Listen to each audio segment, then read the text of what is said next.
বরগুনায় bridge ভেঙে microbus খালে পড়ে দুই পরিবারের নিহত ৯ জনের বাড়িতে চলছে শোকের মাতম। এর মধ্যে ৭ জনই মাদারীপুরের। শনিবার রাতেই মরদেহগুলো শিবচরের সাহাপাড়া ও চরপাড়া গ্রামে নেওয়া হয়।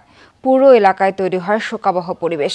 কান্নায় ভেঙে পড়েন স্বজন প্রতিবেশীরা। নিহতরা হলেন মুন্নি বেগম ও তার ২ মেয়ে তাহিয়া এবং তাসফিয়া। রয়েছেন ফাতেমা ও তার বোন ফরিদা।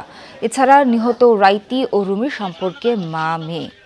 মারা যাওয়ার বাকি ২ জন বরগুনার জাকিয়া ও তার মেয়ে হৃদি। বিয়ের ২ দিন পর শনিবার ছিল বৌভাতের অনুষ্ঠান, তাই মাদারীপুর থেকে বরগুনা আমতলীতে যাচ্ছিলেন অতিথিরা।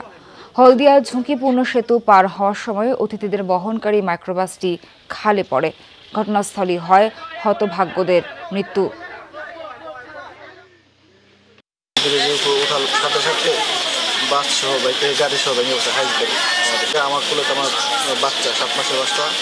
তো আমি ওই জাংলা ঠেলে খুললা তারপর খুলে না, তারপর বাড়িতে ভাঙছে ছুটে আমি বেরিয়ে গেছি।